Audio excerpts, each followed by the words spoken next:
Magluto tayo mga sangkay ng dorade. Meron akong isang dito. Bali 500 ito 1 grams. Linisan ko lang ito at magluto tayo. Yan, hinugasan ko ng mga sangkay.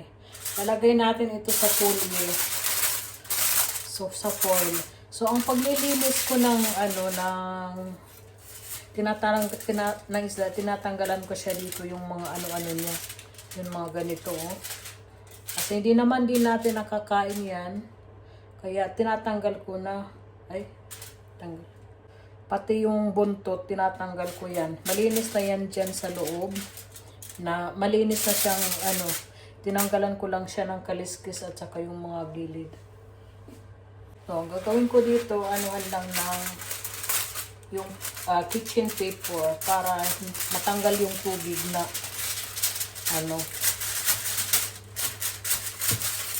pinaghugasan natin. Yung mga sobrang tubig, tanggalin. Yan. So, para manuot yung panlasa natin, ang ginagawa ko, anuhin lang dito, hiwain ng dalawa. Para manuot dito sa yung pampalasa natin. Kabilaan. Ayan, di ba? Maglagay tayo ng pepper.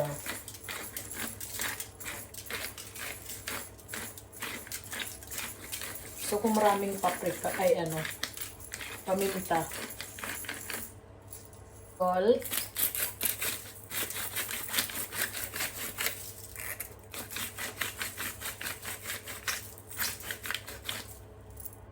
Maglalagay din ako ng paprika. Yung medyo maanghang na paprika.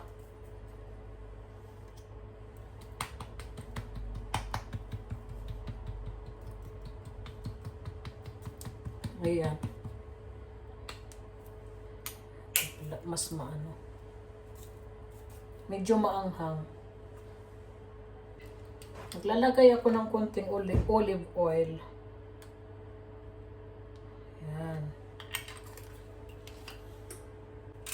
Tapos, i-brush.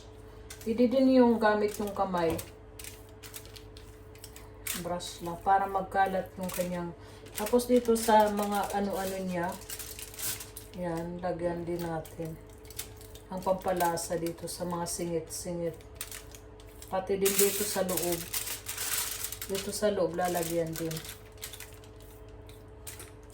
Yan. O, ngayon, yung kabila naman.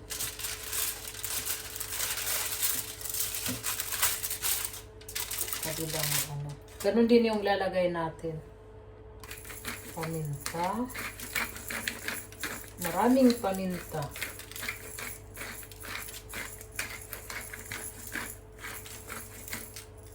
Asin.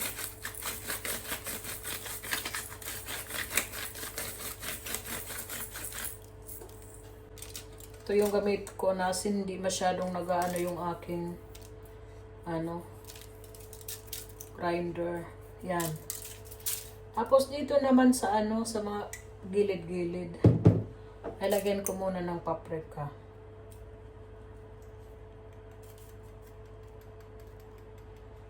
Yan. Tapos yung olive oil.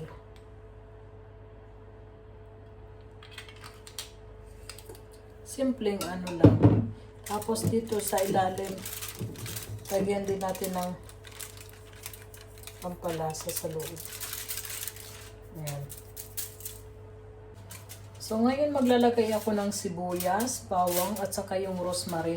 Maganda sana kung mayroon lemon, kaya lang wala akong lemon. So ito lang yung pampalasa ko. So ilalagay ko lang dito sa kanyang ilalagay ko siya sa kanyang dito sa loob. Ayan.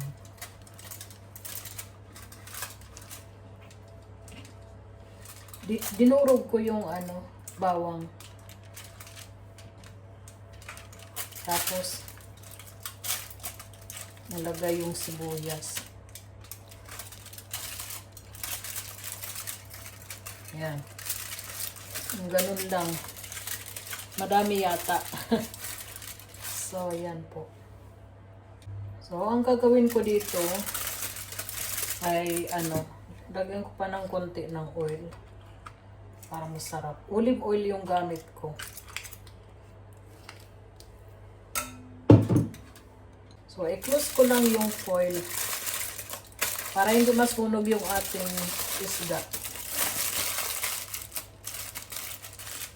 Ay, nasira. Dagdagan ko na lang. So, maliit yung aking lagyan ko pa siya ng foil.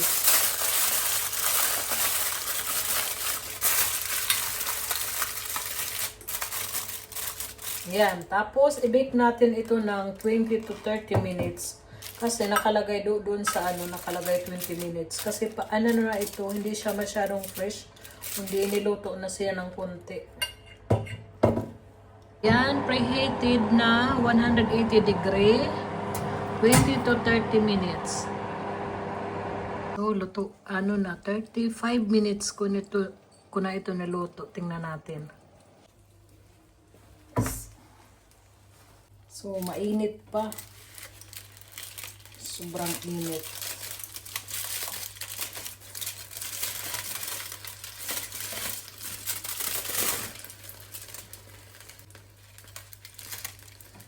Yan. Ang ganda.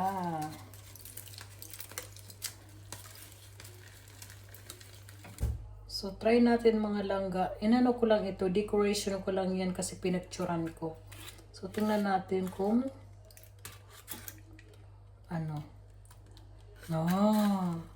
tingnan mo yan, no? Ang sarap ng ng pagkaluto. Yan. Diba? Juicy. Parang hindi pa yata luto. Hindi pa luto. Ibalik ko. Bayan, parang hindi pa yata. Balik ko. Binalik ko siya kasi hindi pa luto. So, ayan. Inano ko ito ng 200 degree ulit ng 20 minutes. Bali, 50 minutes ko to ni-bake. Tingnan natin. Kung luto na ngayon. Kasi kanina hindi pa luto. Oh, ayan. So, try nga natin. Kung, ayan, malambot. Kita nyo? Ayan siya. Malambot na. Natatanggal na siya sa sa buto. Try natin. Try natin kung masarap. So juicy. Ang sarap niya, guys. Ang lambot. Ang sarap, oh. Tama lang yung timpla. Tsaka siya yung hindi siya dry. Juicy na juicy. Yung kanyang oil lumabas, yung olive oil. Pwede din yan natin yung gawing sauce. Sausaw. Sausaw yung sauce pa. Ay, naku, sarap. Tapos may kanin. Kumain na kami. Nagtagal lang hintay kasi. Bali, 50 minutes ko niluto.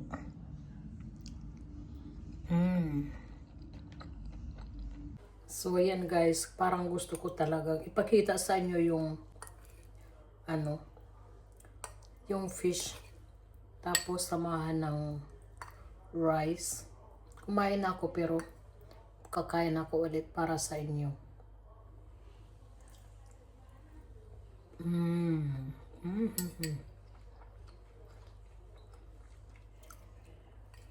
Ganito ang masarap na hindi siya dry pagkaluto. Lalagyan ng itong foil. That's it.